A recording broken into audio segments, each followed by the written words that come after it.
El papel controvertido de Elon Musk en la administración de Trump. Sumérgete en el acalorado debate sobre la influencia de Elon Musk en la administración de Trump y sus implicaciones para la democracia. Okay, so looks like a lot of you are fired up about Elon Musk and his role in the Trump administration. Yeah, seems to be a hot topic. We've got stacks of articles here, and wow, a ton of comments from you folks. Some people are singing his praises, others are calling him a, well, coup leader. And quite a few folks are worried about the future of democracy itself. Definitely seems like we hit a nerve with this one. So we've got excerpts from Tech Dirt, Al Jazeera, Common Dreams, plus all those, shall we say, passionate comments you send in. You ready to dive into this with me? Absolutely. This is a fascinating situation that's unfolding, and it's clear it's got people thinking deeply about the implications. So yeah, let's see if we can make some sense of it all together. All right. So the first thing that jumps out from these articles is just how quickly things have changed, right? It feels like overnight we went from Trump's inauguration to, bam, Elon Musk is suddenly the efficiency czar of the government. It's certainly unprecedented. I mean, this whole DOGE thing, the Department of Government Efficiency, it's not something we've ever seen before. And the speed at which Musk has acted, well, it's definitely raised some eyebrows, and not just from one side of the political aisle either. Yeah, the Al Jazeera article you sent, it really lays this out. In just 2 weeks, his team has managed to, completely freeze USAID's work. Think about the vital aid programs all over the world are just on hold now. And that's just the tip of the iceberg, right? They've also flagged millions of government employees as redundant. If those layoffs actually go through, we're talking about a massive economic and social impact. I mean, not just for those individuals, but for entire communities. No wonder some of you are using words like coup and comparing this to, straight-up authoritarian regimes. Tech Dirt and Common Dreams are both painting a pretty bleak picture, They're basically arguing that Musk and Trump are dismantling traditional checks and balances and concentrating power in a way that really undermines, the core principles of democracy. Yeah, and they're not just making vague accusations. They're pointing to specific actions to back up their claims, like removing security officials who were just following established classification protocols. That raises some serious concerns about who's actually in control of sensitive information now. Right. And then there's this whole thing about private citizens suddenly having access to Treasury systems. I mean, that's not something to take lightly. That's the kind of thing that keeps, cybersecurity experts up at night. Absolutely. It raises big questions about transparency and accountability and, well, basic security. And those concerns are only amplified by the fact that all of this is happening without any real oversight from Congress. That's a key part of our system of government that seems to be getting bypassed here. What I find interesting is that even some of the comments we got from people who, generally support Trump, they're expressing some unease about this. They might have voted for change, but this feels like something different, Yeah, it's a good reminder that the situation goes beyond the usual partisan divides. We're talking about the fundamental principles of governance, like the very nature of power itself. Speaking of power, one of your comments specifically mentioned Representative Alexandria Ocasio-Cortez. She's calling this a plutocratic coup, which is, a pretty loaded term. What do you make of that? Yeah, it's definitely a strong statement, but I think it reflects this growing concern that we're seeing a shift toward a system where wealth equals power, where billionaires like Musk can basically just dictate policy without being accountable to the traditional democratic processes.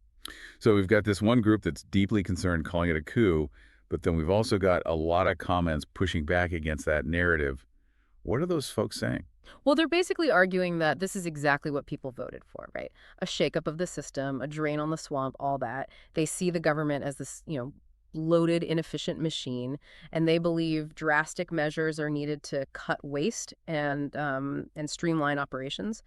Yeah, and some even see Musk's involvement as a good thing. They believe he's a brilliant innovator who can, bring some much-needed change to a stagnant bureaucracy. They basically trust him to make the right decisions, even if those decisions seem a little unconventional. So we have a real clash of perspectives here. On one hand, you've got those who see this as a dangerous erosion of democratic norms. And on the other, you have those who believe it's a necessary correction, a way to make government, actually work better for the people. Which is where it gets tricky for a lot of folks, right? Trying to figure out where you stand on all this. Is this a legitimate attempt to improve government? Or is there something well, more sinister at play? It's a question we all need to grapple with. What I find fascinating is how this situation forces us to re-examine our assumptions about, well, about power, about democracy, about the role of technology in our lives. Absolutely. And to really understand what's at stake here, I think we need to dig into some specific examples of the actions that are causing all this concern. Go beyond the headlines and the rhetoric and really look at what's actually happening. Yeah, you're right. Let's get into the details and see if we can uncover the real story here. So we've got these two very different ways of looking at things, power grab versus, much needed change. And to help us sort this out, there was that example you flagged in the Tech Dirt article, the one about those security officials being removed. Oh, right. For, actually, get this, following classification protocols. That seems a little backwards? No. It does seem counterintuitive, right? I mean, this system is designed to protect sensitive information. And removing the very people who are upholding those safeguards, well, yeah, it's definitely concerning. It makes you wonder, what are the new rules here, and who are they actually benefiting? And it's not just about security protocols either. You also pointed out that section in the Al Jazeera article about private citizens being given access to treasury systems. That's a pretty huge risk, right? I mean, that's got to be the kind of thing that keeps cybersecurity experts up at night. Oh, absolutely. Giving unauthorized individuals access to those systems, I mean, we're talking about sensitive financial data here. It's incredibly risky. Yeah. Opens the door to all kinds of potential problems: abuse, fraud, even sabotage. And the lack of transparency around all this just makes it even more worrying. One of the comments you sent in really stuck with me. It was about the removal of Phyllis Fong, the Inspector General of USI. Ah, yes. Apparently, she was removed without properly notifying Congress, which is, well, that's actually a violation of the law. That's a really important point to bring up. Inspectors general, they're supposed to be these independent watchdogs, right? They make sure that government agencies are held accountable. So removing them without following the proper procedures, it undermines that whole oversight function. And it suggests, well, a disregard for the rule of law, which is, not exactly a hallmark of healthy democracies. Right. So we're seeing these very specific examples of actions that, well, they don't really line up with the whole making government more efficient and accountable idea. It's starting to feel like maybe there's something else going on here, something a little more, deliberate. And maybe even, well, some of your comments use the word shadowy. Yeah, I think shadowy is a pretty fair assessment. I mean, it's easy to get caught up in the day-to-day headlines, right? But when you zoom out a little, when you look at the bigger picture, there's definitely a pattern emerging here. And it's a pattern that's setting off alarm bells for a lot of people, including some folks who are usually pretty supportive of the administration. Exactly. And one comment even used the phrase institutional capture, which sounds pretty intense. What does that actually mean in this context? So institutional capture, basically it means that powerful individuals or maybe groups are able to exert too much influence over government institutions, right? They bend them to their will, they use them to serve their own interests instead of, the interests of the public good. So are you saying that this is what's happening here, that Musk and his allies are basically capturing these institutions for their own benefit? Well, it's certainly a possibility we have to consider. The Common Dreams article you sent, it really delves into this idea. It suggests there's a bigger strategy at play here. They call it a three-pronged aim. Okay, so let's break that down. What are those three aims? So aim number one is what they call oligarchic state capture, which is basically what we were just talking about. Allowing a small group of wealthy individuals to essentially control the levers of power in the government.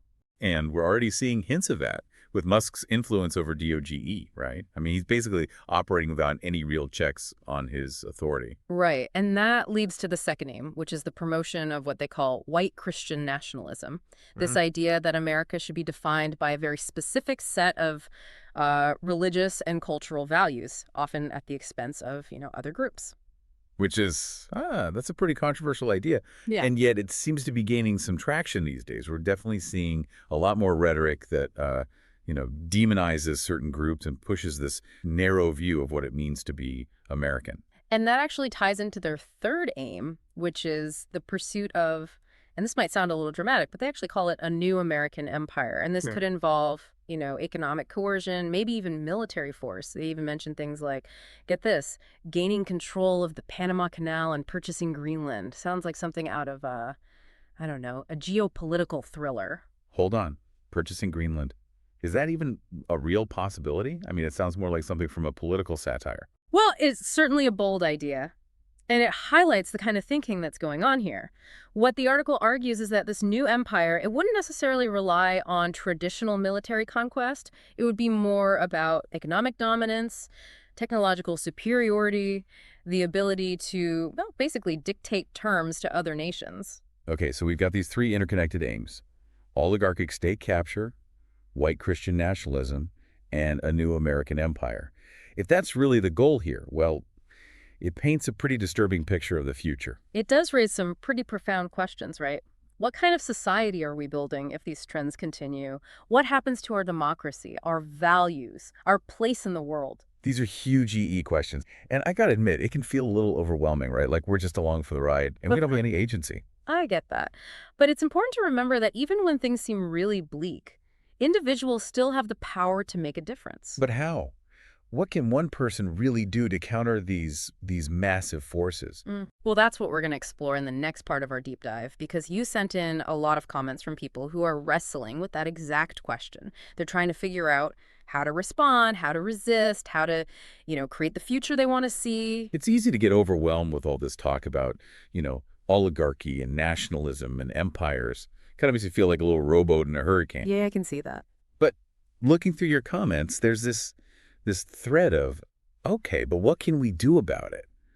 And honestly, that gives me some hope. Yeah, I get that. It's tempting to just give in to the doom and gloom, but history is full of examples of people who, like, against all odds, they made a real difference. And just the fact that you're all sending in this stuff, that you even want to understand what's going on, that's a form of engagement right there. True. Knowledge is power, or at least the first step, right? Yeah. But then what? Where do we go from there? A lot of the comments mentioned, the obvious one, voting. Like, that's the most basic way to make your voice heard. Oh, absolutely. Voting is crucial. It's like the foundation of any democracy. But it's not just about voting in those big national elections, right? Local elections, school board elections, those are all important too. They're all places where you can actually, shape the direction of your community. A bunch of you also talked about contacting your elected officials, letting them know what you're concerned about, holding them accountable. Do you think that actually makes a difference? It can, especially if it's done, consistently and you put some thought into it. I mean, remember, these folks are supposed to represent you, the people who elected them. So when they hear from a lot of people about a specific issue, it does make an impact. Maybe it doesn't change their vote on a certain bill, but it can definitely influence their approach to policymaking overall. And then there's social media, right? Right. Some folks were really fired up about using Twitter and platforms like that to spread awareness, maybe organize protests, build a movement. Social media can be powerful, that's for sure. It's a great tool for getting people mobilized, raising awareness. But it's also important to be careful about the information you're getting, and what you're sharing. It's easy to get sucked into these echo chambers, these filter bubbles where you only see stuff that, confirms what you already believe. So it's really important to try and engage with different viewpoints, challenge your own assumptions, and be wary of misinformation. There was one comment that really stuck with me. It talked about focusing on local action. Getting involved with organizations in your community, supporting local journalism, even just like building relationships with people who maybe see things differently than you do. I love that. It's so true. A lot of times change starts at the grassroots level. By getting involved in your community, you can create positive change right where you are. You build connections with people from different backgrounds, and you foster this sense of shared purpose. So it sounds like there's not really one right answer to the whole what can we do question. It's more about, finding the approach that speaks to you as an individual and then using your own skills and passions to make a difference. Exactly. Some people might be drawn to activism and protests. Others might prefer working behind the scenes, supporting organizations, engaging in thoughtful discussions. The point is to find your own way and really commit to making your voice heard. You've definitely given us a lot to think about. Yeah. And one thing that keeps coming up for me throughout this whole deep dive is the historical perspective. Several comments mentioned, comparisons to Hitler's rise to power, the collapse of the Weimar Republic, these dark moments in history. Do you think those comparisons are valid? Well, it's always tricky to make direct comparisons to, historical events, especially ones that are as complex and traumatic as Nazi Germany. But it's also important to learn from history, right? To recognize the warning signs and be really vigilant about protecting those institutions that, safeguard our democracy. So maybe it's not about making these perfect one-to-one comparisons. It's more about understanding those underlying dynamics of power. How democracies can crumble and how important it is for citizens to be engaged and prevent those things from happening again. Exactly. History might not repeat itself perfectly, but it definitely rhymes. So by studying the past, we can gain some insight into the present and maybe make some more informed choices about the future we want to build. Okay, well, that was our deep dive into Elon Musk's role in the Trump administration. We've covered a lot of ground here, from the specifics of his actions to the really big questions about democracy and the future of America. And it's clear that this isn't just some abstract debate, right? This is a real situation happening right now, and it's one that demands our attention, our engagement. Absolutely.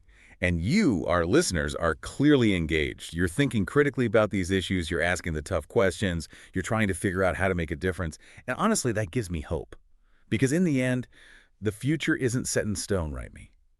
It's shaped by the choices we make today. So keep thinking, keep questioning, and keep pushing for the world you want to see. And keep sending us those deep dive requests. Yeah. We're here to help you navigate this crazy world, one thought-provoking conversation at a time.